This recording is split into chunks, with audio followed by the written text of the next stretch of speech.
Kayaknya antum masuk neraka deh. Waduh, Masya Allah, kok bisa bilang begini Ustadz? Dari mana antum berpatokan anak masuk neraka? Tapi Ustadz itu cukup cerdas. Dia memberikan data-datanya ke saya. Maka saya bersyukur kepada Ustadz tersebut ya. Dia ambil pada waktu itu, mohon maaf ya, saya menyebut merek, mohon maaf. Diambil obat, ya dok. Saya nyebut merek, mohon maaf ya, Lovenox. Obat apa itu? Obat yang dipakai untuk mengencerkan darah. Biasanya diberikan pada penderita penyakit jantung, stroke dan gangguan bekuan darah. Lovenox.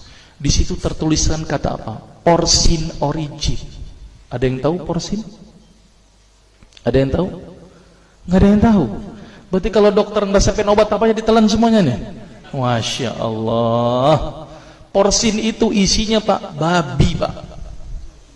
Malah di boxnya tertulis kata-kata benar-benar bersumber dari babi. Saya bilang, waduh, berarti dok, kalau antum ngeresepin porsin satu pasien, antum telan itu obatnya, kira-kira ibadah orang tersebut diterima nggak sama Allah? Diterima atau tidak? Tidak akan diterima dok. Siapa yang dipersalahkan nanti? Antum yang menuliskan resep. Satu. Diambil lagi obat yang kedua. Saya cerita latar belakang dulu ya sebelum saya terapi senyum. Diambil obat yang kedua. Pada waktu itu diambil apa? Actrapid. Apa itu? Insulin. Tulisannya apa? Human insulin. Jadi diambil dari manusia yang telah meninggal, diambil pankreasnya, insulinnya, yang menderita penyakit kanker pankreas, dibuatlah obat. Berarti dokter sudah menyuntikkan manusia ke dalam manusia. Diambil lagi obat yang ketiga. Oh, luar biasa ini dokter. Apa Ustadz ini? Diambil obat namanya analsik.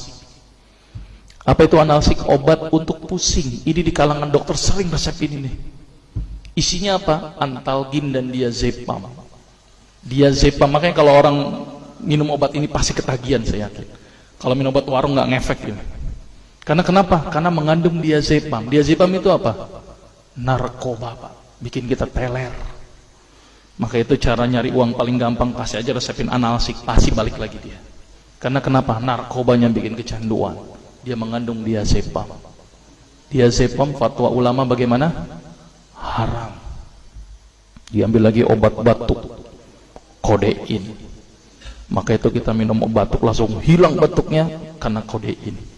Kodein ini ternyata derivat dari narkoba. Berarti dokter sudah ngeresepin narkoba. Diambil semua obat sirup di depan saya, lihat dok, lihat semuanya. Ada nggak yang tidak mengandung alkohol? Semuanya mengandung alkohol.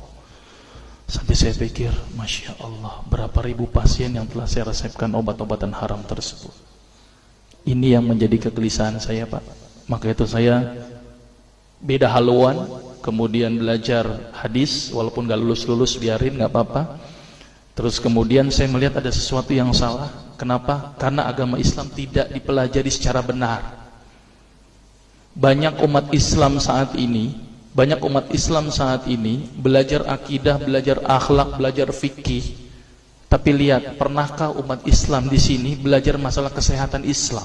Sedikit sekali. Kajian-kajian tentang kedokteran Islam hampir tidak ada.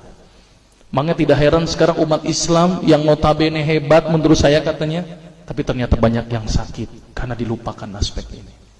Mudah-mudahan ini menjadi awalan kita untuk mengkaji, karena kajian ini rutin Pak. Jadi saya mengisi kaji di beberapa kantor di Jakarta itu per kali pertemuan, per hadis. Dan itu berhubungan dengan masalah kesehatan semuanya. Jadi ternyata Allah ini menurunkan ibadah, memerintahkan kita untuk sholat, puasa, tahajud, semuanya ini bukan untuk kepentingan Allah Pak. Allah nggak butuh sholat kita, Allah tidak butuh puasa kita. Ternyata Allah menurunkan ibadah adalah bentuk rasa sayang Allah kepada barang ciptaannya, yaitu manusia. Seperti halnya orang menciptakan motor, mobil, maka di maintenance itu dengan adanya servis. Maka Allah juga memaintenance barang ciptaannya, yaitu manusia, dengan servis.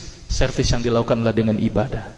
Jadi kalau seandainya kita tidak melakukan ibadah, sama aja tidak mau servis diri kita sendiri. Saya akan terangkan ternyata semua amalan yang dicontohkan Rasul itu bermanfaat dari sisi kesehatan. Saya akan mulai nanti dengan terapi senyum ya. Ini lewat saja.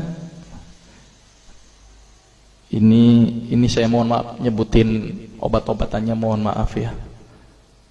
Ini juga mengandung plasenta. Plasenta itu ari-ari ya. Jadi di luar negeri itu hari-hari dipakai obat, Pak. Kalau di Indonesia diapain, Pak? Dikubur, kadang-kadang pakai apa? Kaca, pulpen, buku, kadang-kadang pakai kurungan ayam. Kreatif, tapi kreatif nggak benar, gitu ya.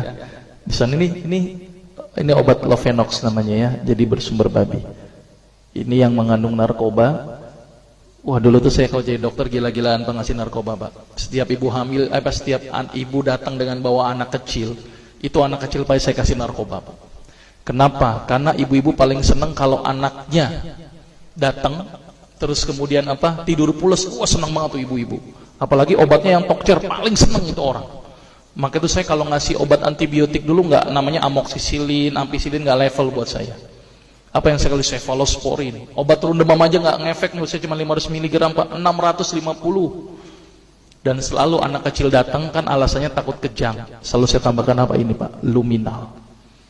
Saya dulu bandar narkoba, Pak, tapi legal, resep.